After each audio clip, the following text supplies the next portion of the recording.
तो hello second semester, sorry third semester. अब तो आप लोग थर्ड सेमेस्टर में आ चुके हो एग्जाम देके। तो सर इसमें नया क्या है? नया तो सब कुछ है, सारे ब्रांचेस का अलग अलग ब्रांच पेपर है, बट एक सब्जेक्ट है जो सब में कॉमन है और वो है इंजीनियरिंग मैथ्स 3। तो आज हम लोग बात करेंगे इसी के सिलेबस के बारे में और भी कुछ कुछ चीज़ें जो हम लोग शेयर करेंगे। तो सबसे पहले बात करते हैं मैथ्स के बारे में। तो मैथ्स का सिलेबस आप लोग के लिए बहुत ज़्यादा इंपॉर्टेंट बन जाता है इस बार।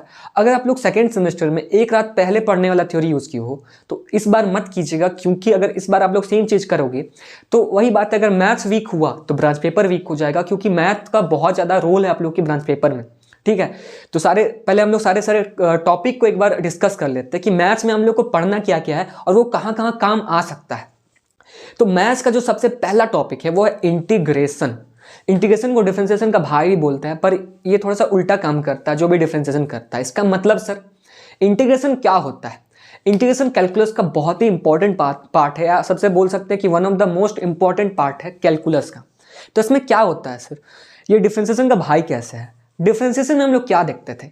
cos x का डिफरेंशिएशन कितना होता था सर? Minus sine x।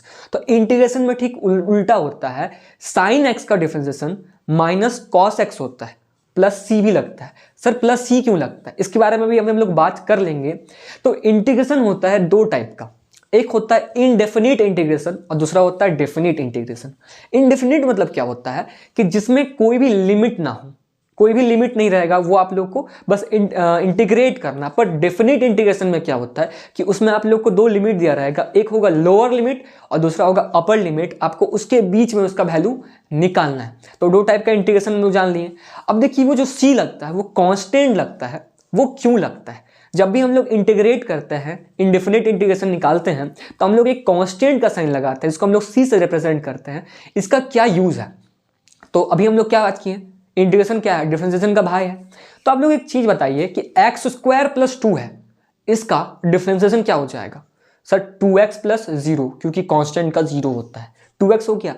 तो इंटीग्रेशन क्या होता है? उल्टा होता है। मतलब है कि अगर हम लोग किसी भी चीज को डिफरेंशिएट कर रहे हैं, अगर इसको हम लोग वापस से इंटीग्रेट कर देंगे तो हम लोग को वही पहले वाला वैल्यू मिल जाएगा।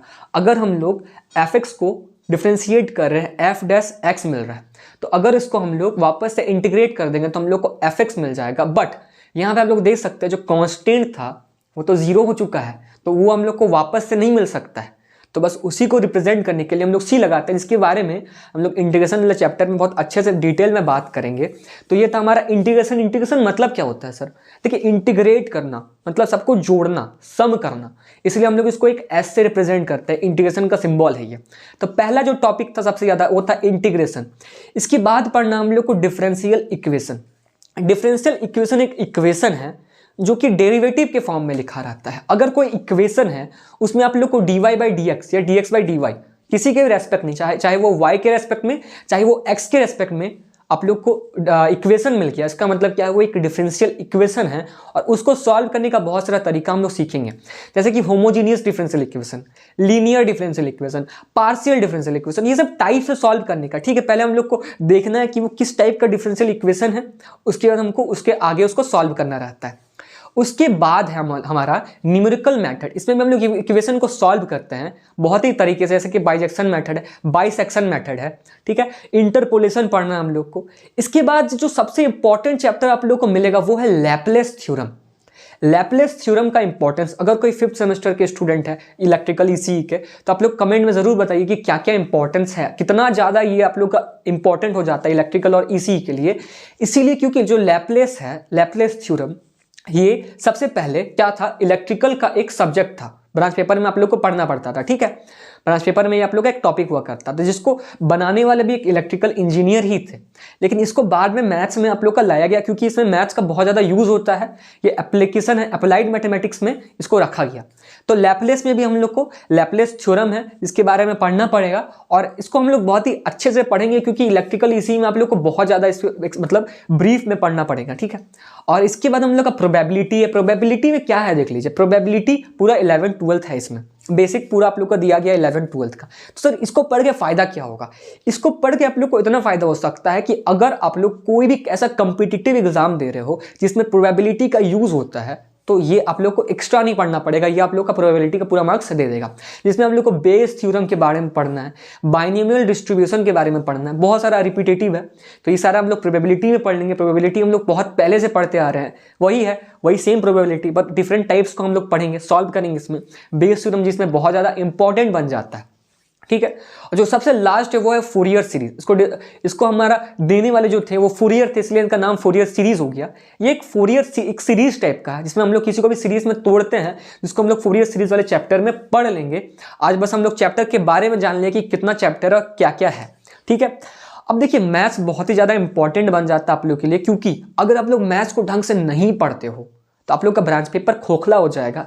और एक यकीन मानिए कि डिप्लोमा करके कोई बेरोजगार नहीं रहता है अगर उसका ब्रांच पेपर पे कमांड हो। और ब्रांच पेपर को कमांड करने के लिए आप लोग को मैथ्स को थोड़ा सा टाइट करना पड़ेगा, क्योंकि आप लोग का इंजीनियरिंग में तो न्यूमेरिकल ही है, फिजिक्स में न्यूमेरिकल ही है, इंजीनियरिंग में न्यूमेरिकल ही है। और न्यूमेरिकल को सॉल्व करने के लिए आप लोग को मैथ्स आना चाहिए, कैलकुलस आना चाहिए, लैप्लेस थ्योरम आना चाहिए। तो इसको हम लोग अच्छे से पढ़ेंगे।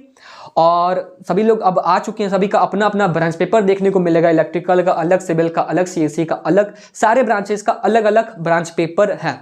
तो मैथ्स एक कॉमन पेपर है। और आप लोग एक चीज़ नोटिस कर रहे होगे कि जब से आप लोग थर्ड सेमेस्टर में आए हो, तब से आप लोग को उतना ज़्यादा कोई अटेंशन देने वाला नहीं मिल रहा होगा। मतलब ये है कि आप लोग को कहीं से भी अटेंशन नहीं मिल रहा होगा। इसका रीज़न है एक कि फर्स्ट सेकंड सेमेस्टर में आप लोग को इतना अटेंशन इसलिए मिल रहा था क्योंकि सबका एक सेम ब्रांच पेपर था। मतलब ब्रांच पेपर नहीं, सबका एक सेम पेपर था, फिजिक्स केमिस्ट्री मैथ सबका सेम था। इससे क्या होता था, सबको पढ़ाना बहुत आसान हो जाता था कि हाँ सबको एक ही चीज़ पढ़ा देंगे। बट यहाँ पे ये चीज़ चेंज हो जाता है, सबका अलग अलग सब्जेक्ट है और किसी एक का कोई एक ही ब्रांचेज में अपना कमांड हो सकता है। अगर हम मैकेनिकल के तो मेरा मैकेनिकल का कमांड हो सकता है, अगर हम इलेक्ट्रिकल के तो मेरा इलेक्ट्रिकल का कमांड हो सकता है। तो सभी का अपना अपना सब्जेक्ट पे कमांड होता है, इसलिए सबको सब कुछ नहीं पढ़ा सकता है। इसलिए आप लोग को उतना अटेंशन देखने को नहीं मिल रहा होगा।